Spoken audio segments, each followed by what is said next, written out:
welcome to another episode of the NRW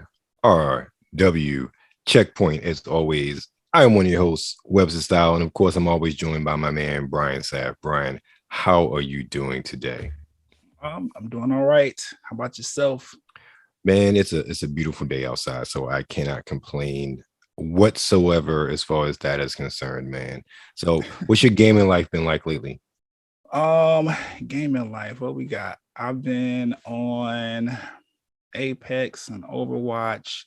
I played the demo for what was it? The Strangers of Yeah, Paradise. yeah, Final Fantasy Origins. Yes. Yes. Played that. It's gonna be a good game. I might have to go ahead and I'm gonna buy. I'm gonna buy the full version when it come out. And I'm starting on Horizon Zero Dawn, so I can like get into the whole Forbidden West and whatever else they decide to do next. But other than that, nothing else really new. Oh, the Ghostwire demo. I'm gonna play that probably tonight, and then that's pretty much it.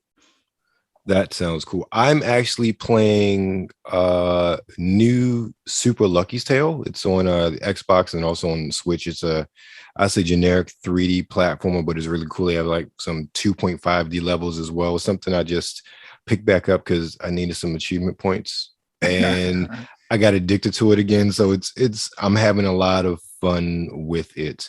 And I don't know if I'll finish it, but it's a nice it's a good game for the kids, a good game if you just want a generic platform, and it's fun. I can't complain as far as that's concerned. But that's what I've been playing lately. Now, these are obviously some games that have been out for a while, especially in the case of Horizon Zero Dawn and new Super Lucky's Tale. But let's talk about some new games, man. So this week we have a mix of games coming out this week. At time of recording, some of them are out already. First up is Kraken Academy, and that's on the Xbox One, S, and X, as well as the Switch, and it's an adventure game. It actually came out on PC back in 2021, and this is another game that is day one on Xbox Game Pass. So literally at the time of this recording, it is out on Xbox Game Pass if you want to play it. And I guess whenever this drops, it'll be out on Xbox Game Pass as well. And I believe it retails for about either $19.99 or $24.99, one of those two. And it's an interesting adventure game. You're at this boarding school, and it's a little mystical. Krakens, a little bit of RPG elements. It looks interesting. Some of the when you get into the actual gameplay, you have some pixelatedness there when it comes to the gameplay, and we're actually going to watch that in our trailer segment. But it looks interesting. It's a weird game, but it's definitely one of those games that'll fit on the Switch. And again, we talk about the benefits of things like Game Pass and PS Now. You know, it's one of those games where you may not have actually tried it and bought it unless you actually tried it first on a subscription service like this. And I think it'll probably bode very well with that. Okay. Okay, so you said it has some kind of boarding school element to it. Yeah, you're like at this boarding school. It looks like you travel there. I watched the part of one of the shorter teaser trailers. I think the trailer that we're going to watch is a little bit more about the story, so we get a bit more there. But it looks interesting. It's like a fun little game. Okay. Sounded a little Harry Potter-ish, but you know. Yeah, there's a little, the whole boarding school magic thing. Not so much they're wizards, but like there's a magical element to the school and some sinister things that are going on. So yeah, that's how it is. Interesting. So it does sound interesting. Next up, we are going to have we're very RPG heavy the past few weeks. In this case, we're going to have Rune Factory number 5, and I'm like, there's a Rune Factory 1, 2, 3, and 4, but this is a action RPG game for the Switch. It's graphically speaking, it's kind of that 3D cell shaded ish look.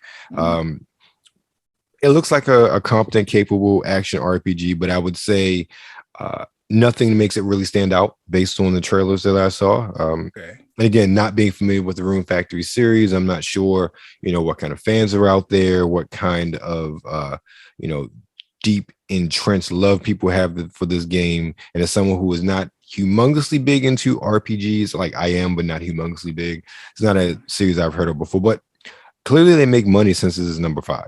Yeah, I was about to say they made it till 5, so Right. I guess I guess this action RPG worth somebody playing. Right. I've never heard of it either.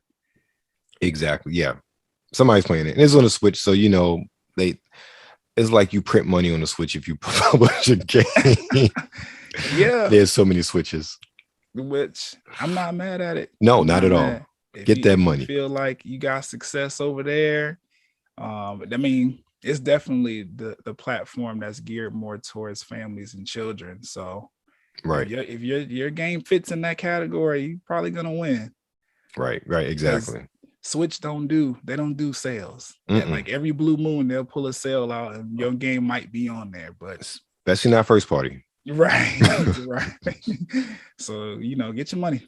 Right, exactly. Next up, we have a Memoir Blue, and that's on the PS4 and 5, Xbox One, S and X, Switch, and PC. And this is an adventure game from publisher Annapurna Interactive. We talked about a few of their games before. We talked about, why this game escaped me, The Artful Escape, and that came out, and I actually love that game. They also published the 12 Minutes game that came out a few months ago as well. So this is one of those, and I forget the exact premise of the story, but I know you're like a young girl and you're revisiting your childhood, and it's a good story-driven game. I'll put it that way.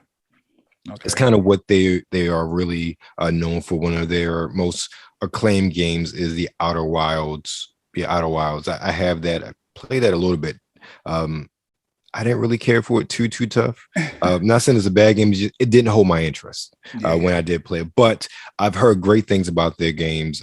As a whole, it's a very story-driven sort of publisher. And again, they make movies too, so you can expect that also. But we're looking at the trailer for that a little bit later. But it looks very interesting.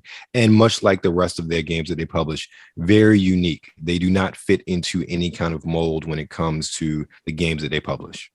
Which is great. Exactly what we talk about all the time. Yeah, diversity in the gaming world as far as just different kind of games.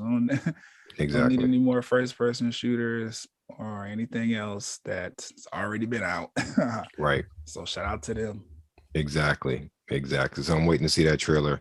Next up, we have the Ascent, and that's debuting for the PS5 and 4. And this is an action RPG. This game actually debuted on Xbox first, Xbox and PC back in July of 2021, and was a day one Game Pass exclusive, and it's still on Game Pass now. But this is a isometric steampunk-ish action RPG. I played a little bit of it. It reminds me of the Wasteland series, but it's not saying it's like bad but it's very pretty, very steampunkish. Not my flavor of RPG. Personally speaking, like I played it, I tried it, it looks pretty. It just wasn't toward my taste, but I've heard nothing but great things about this game. It reviewed really well. So now it's coming to PS4 and 5 so all the PlayStation owners out there can get a taste of some good steampunk action RPG goodness. Now, one of the things that they really talked about in comparing this to Cyberpunk 2077 with that disastrous launch and everything, it's like, oh, if you want a real RPG that's based in a steampunk world, this is the one you get. Don't get that one. So it got I think it benefited a lot from word of mouth because Cyberpunk did so horribly coming out of the gate as far as the fans were concerned and the quality of gameplay. So I hope that, the way the talking was back then was a lot of people said, hey, play this one if this is the sort of experience that you're looking for. So I'm assuming that it did pretty well for itself in that regard because of that. And also it seems like a very solid game. Again, just not one for me.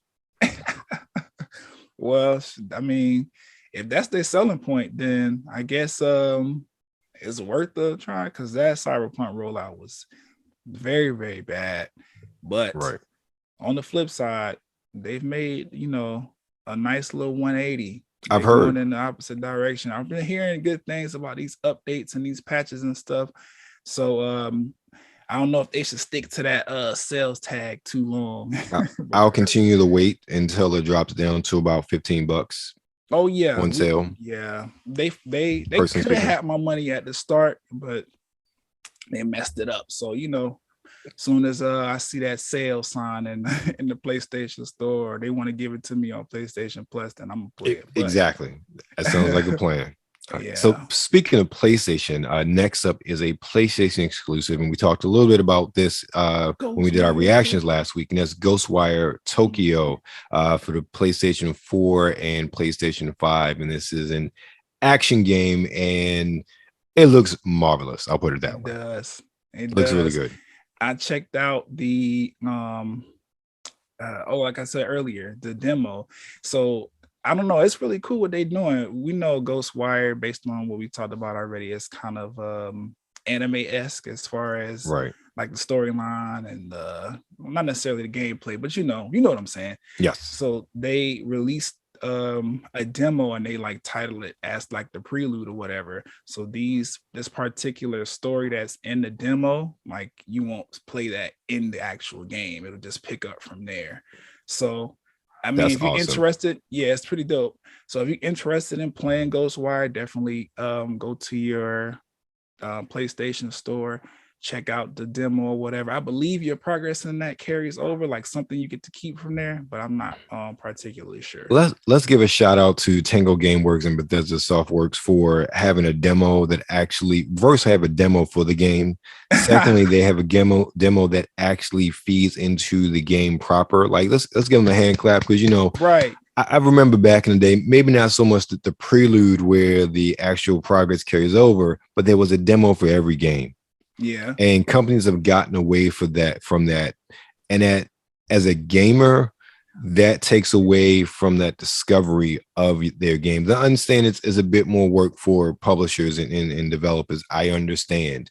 But that was a way that we discovered games outside of, say, subscription services like we have now. A lot more people get to experience a game if you just slap together a demo real quick and let people play it. Look at Capcom and what they did with the Resident Evil remakes and even Resident Evil 7 and 8. Those demos garnered so many eyeballs from people playing them, and just people playing them in general love those demos and then bought the games. And there's so many games back in the day that we, old schoolers bought magazines with demo disc, and we played the demo disc, and based on that demo disc, we bought the games. Why? Because we knew to expect. Yes, me too. Like, because I don't know, was it Game Informer or was it? Man. I think just being a PlayStation Plus or a PlayStation owner or whatever, you could sign up for this, little newsletter. Every holiday season, they'll send you like a disc with like anywhere from like 5 to 15 demos on it. Pop that in your PlayStation. I'm talking about, this is how I built my Christmas list as a child. I got this demo disc in the mail from PlayStation. Like, this is what we got coming out this holiday season.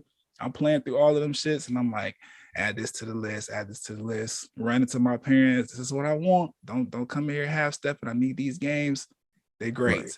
Right. But, exactly. But I think publishers, I mean, I understand like exactly what you're saying. Like, it might be a little extra work for them, but it's so worth it because a lot of these games, we can't go based on a trailer. This is part of the reason why they have to release these like announcement trailers and then come back right before the game launch with like a gameplay trailer or whatever. Just give us the demo.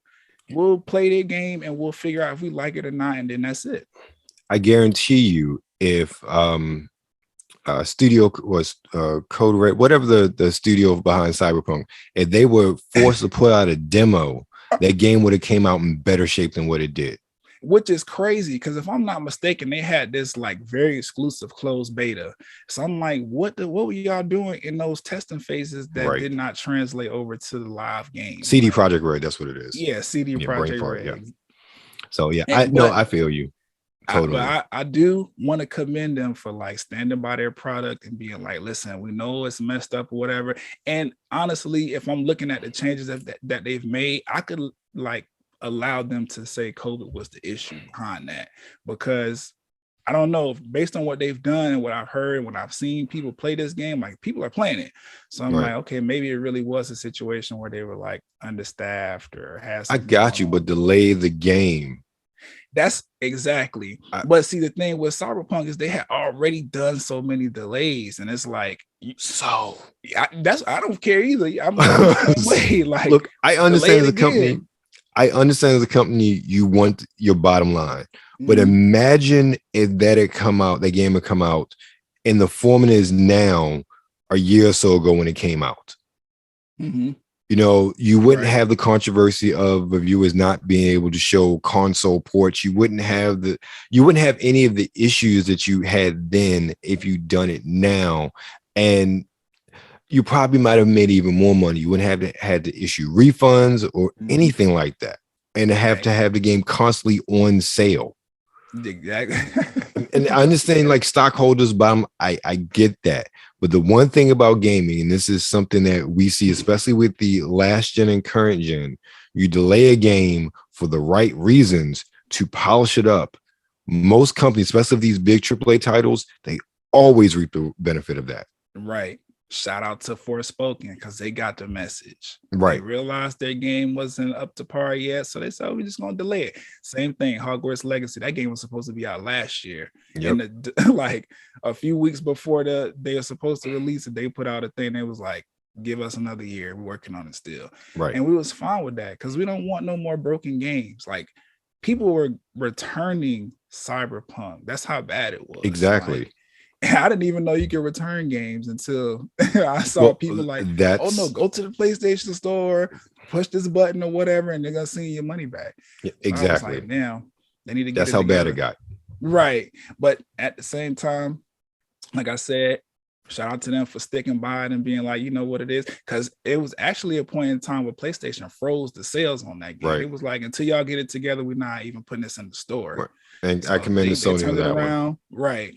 PlayStation, you know, put them back in the store and we on sale. But this is just an overall shout out to demos and people like Square Enix, who they pretty much always demo their games. The Paradise Final Fantasy Origin I was talking about earlier, that also has a carryover. Those chapters that you play in this demo, they won't be in the game. That's great. All of your progress goes over with you to the full game once you actually buy it. Right. So, and Square Enix has always been good for that, because that's how the Final Fantasy VII remake was. It was like, we know you guys might not be okay with this change in battle system or whatever. So the demo is the story that won't be in the game. It's actually I think it's one of the Game Boy games. They mocked it up to like PlayStation. They redid it or whatever.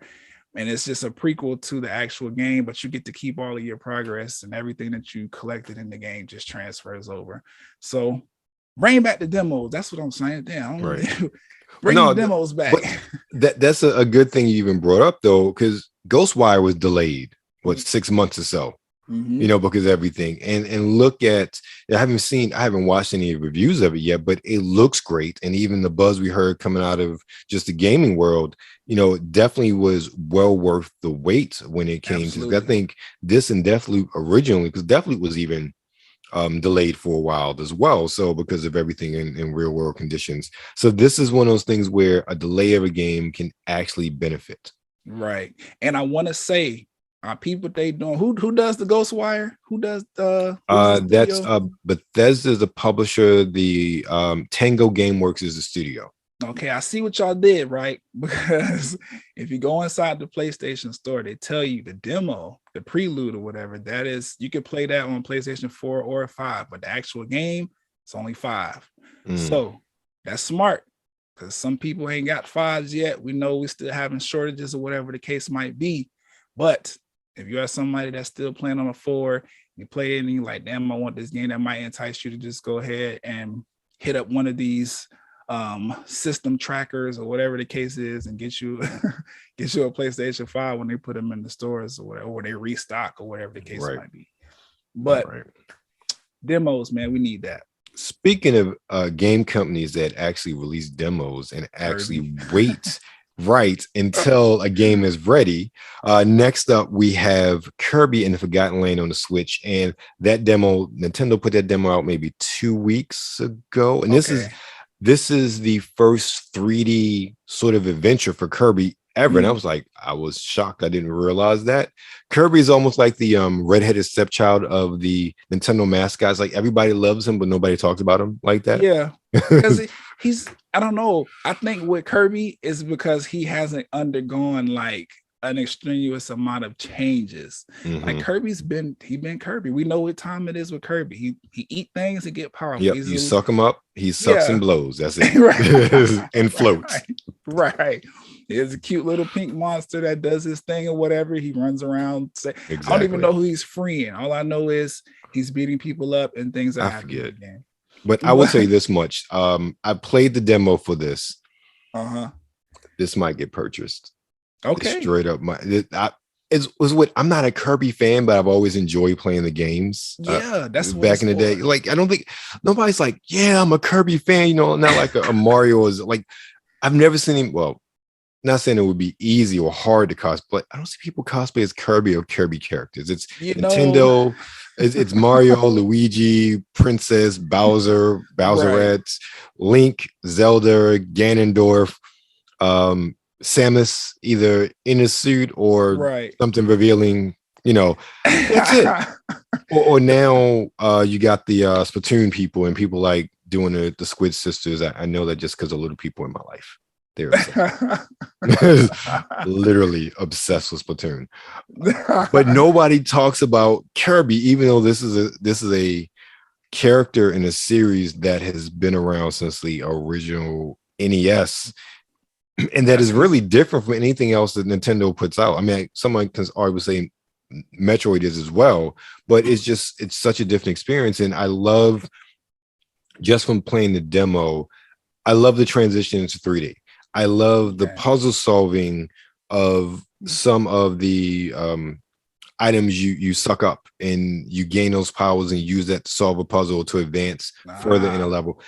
It takes some intelligence, but it's not difficult. Yeah. If that makes an 8-year-old, 9-year-old could figure it out, sort of thing. A child could figure it out, which is what it's aimed for, but it has enough complexity, at least from the demo, for someone like you and I to play and enjoy.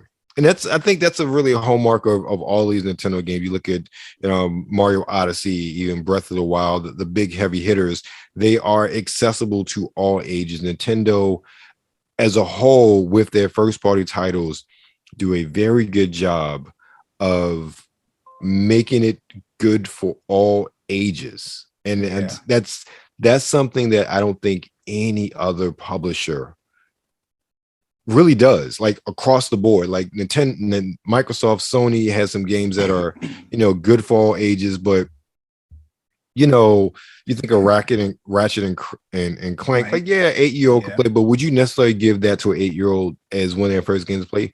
Probably not, just because of the complexity of that game. That would be more towards your, preteen, teenager gamers. Well, I don't know. People gamers are a little bit advanced at 7 to 8-year-old than probably we were at that age, considering what we played with. Definitely. But I really commend Nintendo on that, and Kirby looks like another home run out the park based on what I played so far. So that comes out this week as well. Well, that's good.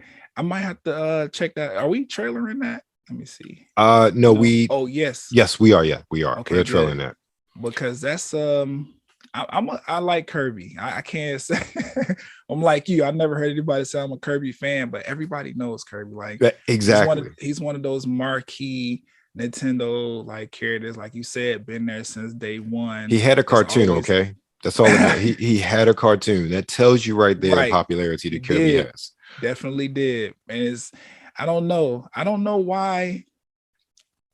I don't know.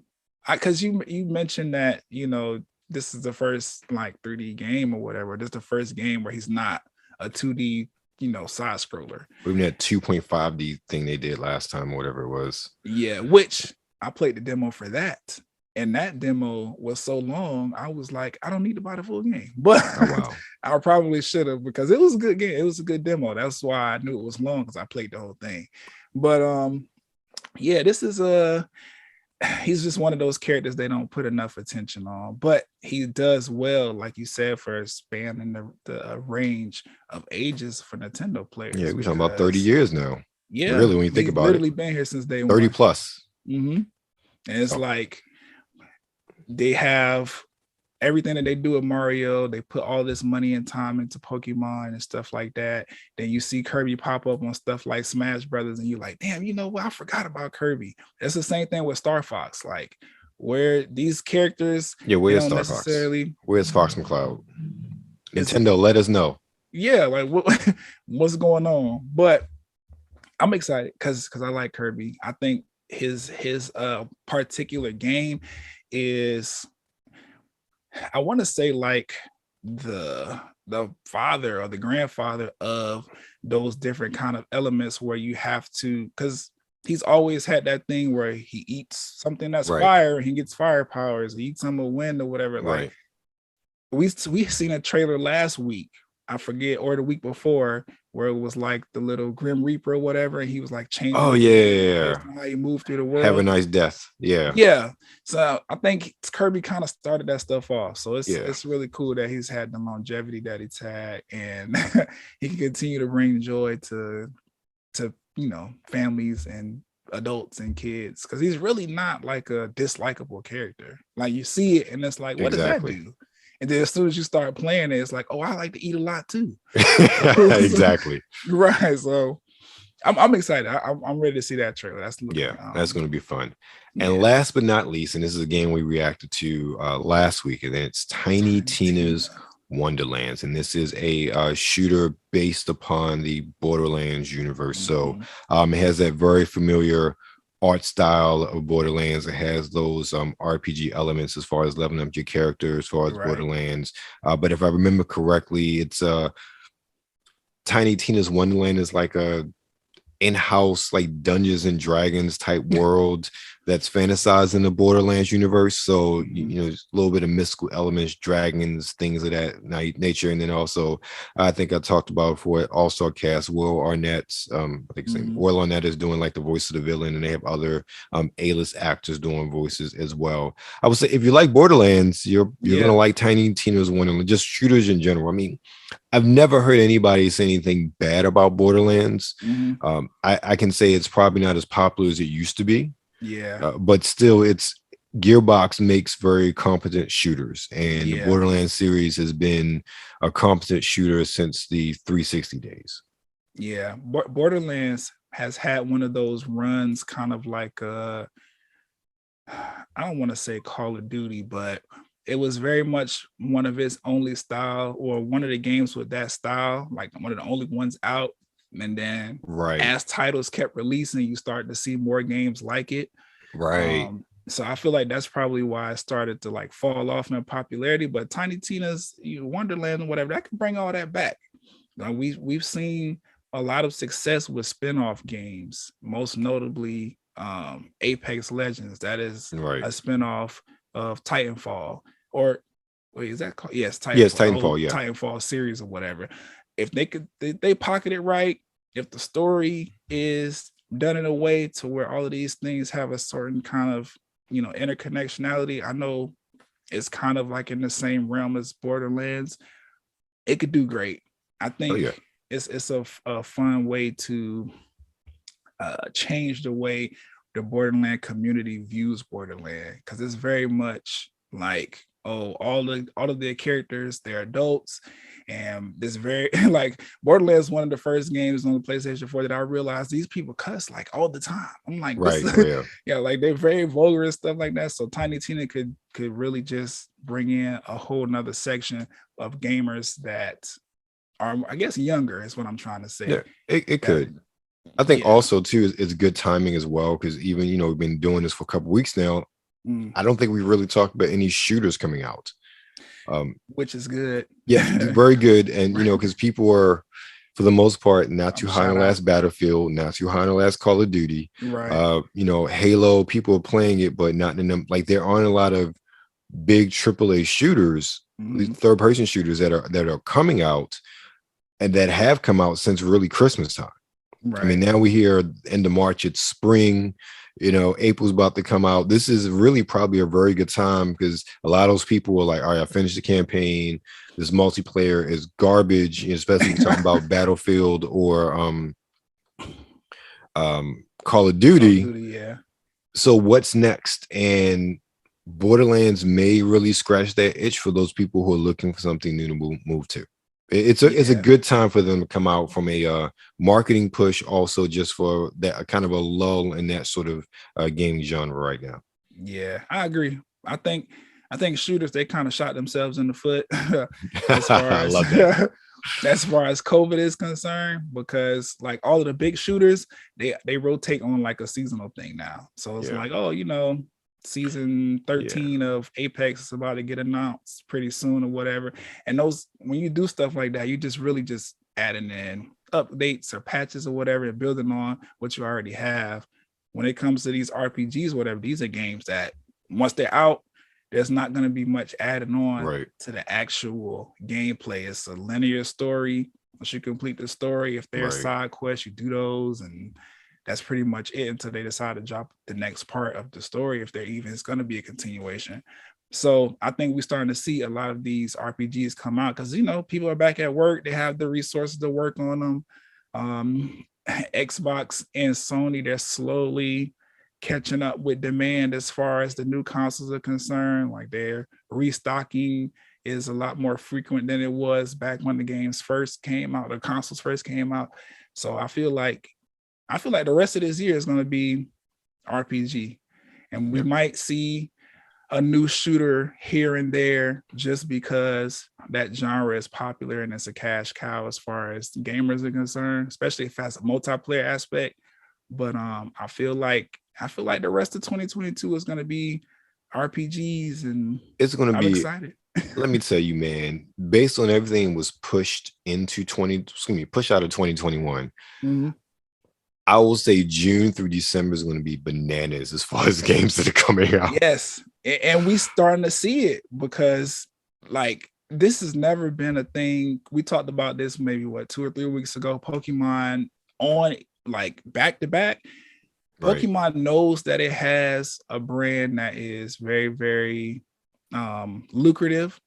But for them to be stacking games on top of each other like that, like releases literally within months of each other, like I don't know, it just says something to me about the landscape moving forward for the rest of 2022. Like RPGs are going to be crazy. Hogwarts Legacy comes out in October.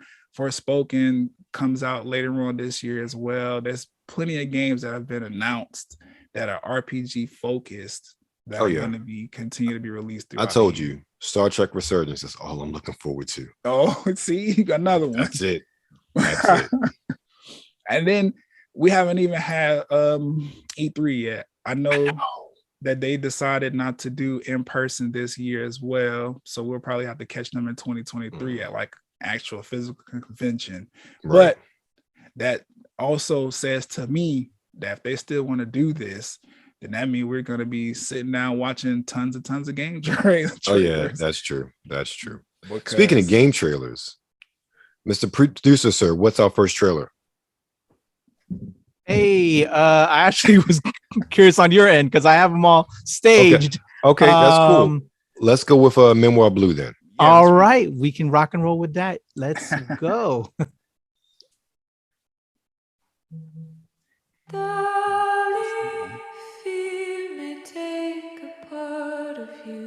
Like I said, and Pure, they find these gem adventure games that are very story driven. Yeah.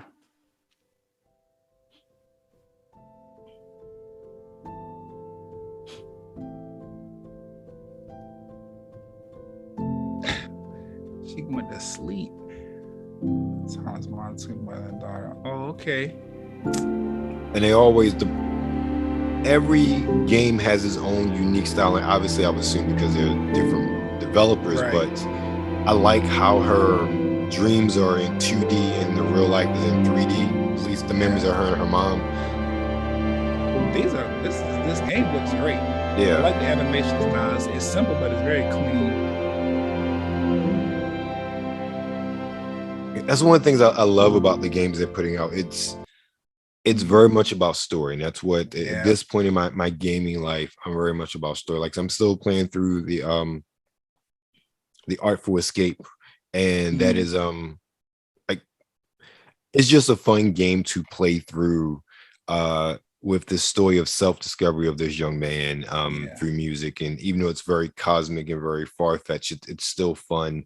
And this game seems very similar to that, where it's very much an exploration of this character and self-discovery, or even really more importantly, remembering and rekindling those feelings that she had in the past of her mother and that bond. And it's a story that you're literally playing through, and I find that very refreshing in an era where it's get the biggest gun, or what season is this, what special characters dropping in this game, and how much is this expansion pack going to, like, just give me a good story, man. I mean, I like, really, regardless of what you think Mario back then, they wasn't heavy on story, but the story was Bowser kidnapped the princess and you need to rescue her. That's all the story you needed, but it still told the story. You think of Legend of Zelda, rescuing Zelda and the reconfiguring the Triforce and battling Ganondorf to save the world. Yes, it's a flimsy story by today's storytelling standards, but it's a story nonetheless, and that's what you play for. You play for the story, and that's really all you need to sell a game and to build a following behind yourself. Right.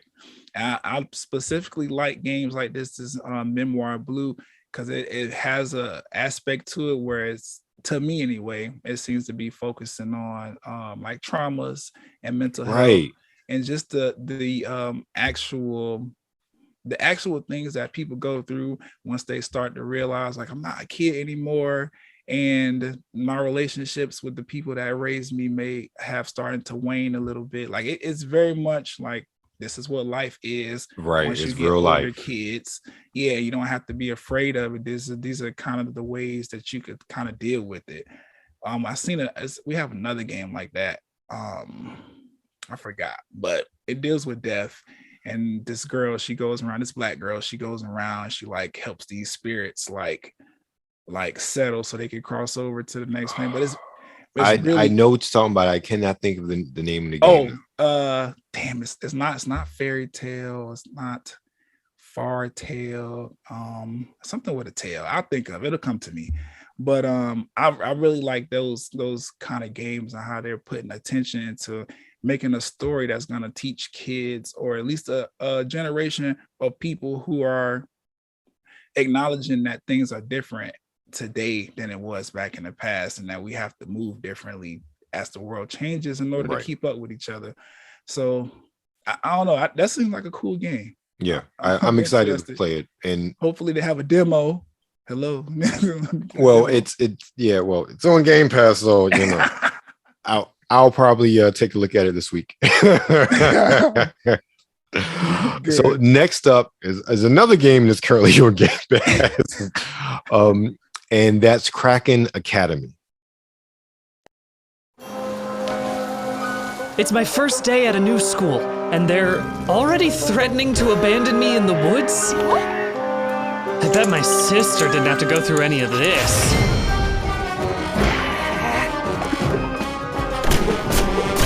It's got kind of a classic PC adventure game sort of vibe to it. The other students seem so friendly.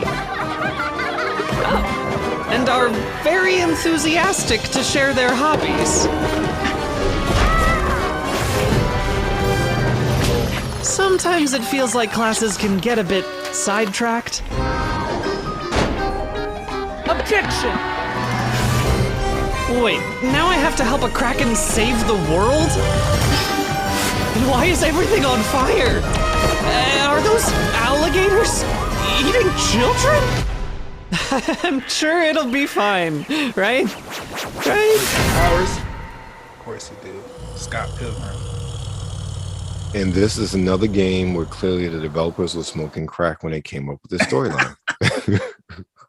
This is it's a pothead game. It's not. It's not meant for you to go on your YouTube channels and rant and rave. They just want you to have fun. They want you to stream it and just enjoy the simplicity of it. which I don't have no issue. I like Nah. when, even in today where we on 8K graphics and every character can do a multitude of things and customization. Like, give me some simple games. Them car rides still be long, the plane rides still be long. Give me Right. something simple I could just chill and play. Yeah, and that looks like a perfect game to play on your Switch as well. Yeah. People sleep on the Switch as far as yeah. some of these games are concerned, like, because it has this element to it where you could dock the game and just throw it on your TV, whatever TV you have around. Right. But that handheld screen, like, I don't know. I don't know. Maybe because I'm a Game Boy fanatic. I used to have like all the Game Boys, but something about the handheld with that decent sized screen that it has. I believe it's like a 7 or 8 inch screen on the Switch. Yeah, I think it's like 6 or 7. Yeah. But you know what though? You would think that it should be bigger, but once you play it, it's like, oh, this is really like It's the perfect size. Yeah, it really is. I think the only thing Switch is lacking is those controllers. We got to figure out how to make that little piece of plastic into something that's actually sustainable, because that controller drift on the Switch is crazy. But I get it because it's the way it's built. Yeah, but I will say this though, the developer Happy Broccoli and the publisher Fellow Traveler of Kraken Academy, whoever cut that trailer, that is a great trailer. That really gets you into the game and makes you want to at least try it out to see what it's like. That is a fun, and it shows you so much about what's going on in the game without showing you a whole lot at the same time. So that's a great trailer. It is, and I appreciate that, because if you're not gonna do a demo, at least give me a trailer that I'm going to be excited to see and talk about and maybe play the game. Exactly. Oh, and the other game, Spiritfire, that was the other game. Oh, okay. I started playing that one because that's on Game Pass as well. Yeah, I think I played a little bit of it. And I didn't get too far. Like, I try a lot of games out, but there are just some games I keep going back to, obviously, because of time, things, when you work and, well, I ended up got people to take care of. Yeah, I understand. And because, I mean, it's not by any means, is it a quick game? It's not time consuming in a bad way. It's just that it actually has a story. Right. Like exactly. I said, and I saw that girl from a little bit I played. Yeah. She goes around and she's like helping these spirits cross over to the other side. But it's really, really like a story about teaching people how to deal with death in a more less destructive way, I guess. Some people spiral when people in their lives pass away. Yes, I understand. Look at Kanye West right now. There's a different way in handling this, and the game kind of goes a great deal into explaining that. You really get endeared to these characters, and then out of nowhere, just when you're like, I really love this, I don't know, this elephant or whatever, he's like, you've settled my spirit, I'm ready to cross over to the other side. You like, well, damn, you was just helping me build the rest of the boat. Now you have to leave. Like, what's going on? But it's a cool game. I enjoy it. Exactly. So definitely check that one out as well. Yeah. Spiritfarer. Yeah. It's a pretty cool, like I said, I haven't played much of it, but from what I played, it's a pretty cool game. Yeah. And it has DLC too. They add more spirits. They've added like 2 more spirits to the game since its release. So that's cool. And again, another indie game. We like indie games over at the NRW checkpoint. Right. Shout out to all the indie developers out there. You guys are great. Your products are amazing. Yes, they are. Appreciate you. And so last but not least, it's Kirby and the Forgotten Land. The GOAT.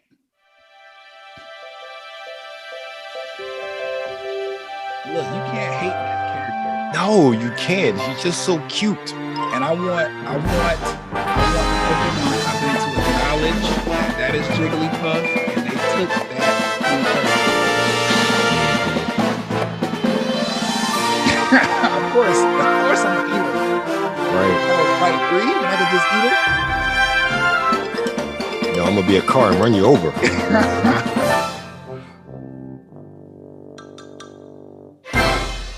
Wow, Kirby, what are you doing?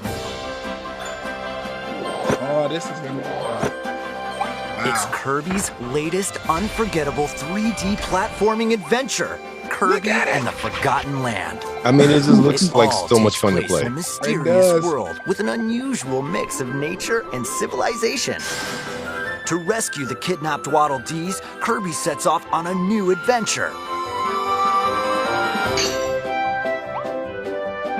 Even Introducing the villains are like a lovable character. Mouthful Exactly. I Mode. was thinking only Nintendo could do character Inhale a designs car where to the zoom bad guys around. look evil and cute at the same time. Right. A vending machine to Vending attack ma- with juice cans. Or become a piercing cone. Soda's out. Right. With Mouthful Mode, Wow, new that's not actions what will a be cone is available for. for Kirby depending on the object he inhales. Enjoy exploring with new moves different from copy abilities. Kirby can even weaponize a mouthful of water, like this. That's actually As quite Kirby ingenious. rescues Waddle Dees, Wow. Waddle Dee Town will continue to I see grow, what you and did more right there, resources Kirby. will That was a become little bit of available. Mario Sunshine. I don't know why they won't bring back Mario Sunshine, but come Well, on. they did. At Waddle Dee's Did weapon shop, familiar Yeah, and the, copy abilities can be evolved. Anniversary pack. It was Mario Sunshine, okay. Mario 64, and Mario Galaxy. I need a new one though. Oh yeah, true. Evolve copy abilities to expand Kirby's range of attacks. They'll also change Kirby's appearance and make him even more powerful. I'll change that. There's a lot of variety there. Some copy abilities may have stronger evolved forms. Wow. Wait. All right. I'm A getting this new game. adventure awaits our pink puffball. Who are the Beast Pack? What are these enemies trying See, to the do? problem is, if we get this, I'm Can gonna have to fight Kirby somebody to restore play it. peace to this world? Kirby and the Forgotten Land I don't feel like launches fighting on the nobody. Nintendo Switch system March 25th. Oh, that's the beauty Pre-orders of are it. available March now on 25th. Nintendo eShop. Damn, they don't got no. Oh, they do. You said they have a demo. Yeah, it's a demo. Oh yeah, I'm about to get that right. You know what? Look, when we get off camera, I'm pulling my Switch out. Yeah, you should definitely need play the that. demo. You're really Yeah. gonna like it. That looks great, which is crazy because I've been getting back into like Switch games or whatever. My last like super bender Mhm. after I got over Animal Crossing, I was playing the Pikmin series. They re-released 1, 2, and 3 like all in one game or whatever. And I started replaying that, and I was like, damn, man, Nintendo really got great games over here. They really do. Yeah, I want y'all to announce 4. Nintendo, if you're watching, like just tell us, that you're working on it, because we already know you are, but we need some concrete evidence, because this whatever little mobile game that y'all just came out with, this Pikmin thing, not really feeling Yeah, it, we but can do about those mobile games. right. We don't need Pokemon Go, but Pikmin, like Right, exactly. it's nice for kids, but like you have a fan base now. Let's get 4 out on the table. It doesn't need any online multiplayer elements. The story alone is great. If you want to throw in some co-op shit, that's fine, because they had co-op in 3, I believe. But yeah, that's the Kirby game looks great though. It really does. definitely That's get that. definitely. I feel like that's the best release this week. The Kirby game, Yeah, Out definitely. of all we have, Ghostwire is gonna do big things. But yeah, that Kirby game is probably the one. I'm excited. Yep. So Brian, what's going on with you this week? This week, look, this is us. Us. This is me over here on my podcast. What am I talking about this week? I think music. I think I'm overdue for some music conversation. Okay. So I'll probably do that. Maybe take a little beeline and go over the Hogwarts Legacy State of Play that we just had, which I'm super excited for this game. No microtransactions. Thank you so much, Port Key. But they're charging $69.99 for the PS5 and the Xbox. Right. Not saying I own either one. I hate that trend, and we've talked about that before. Right.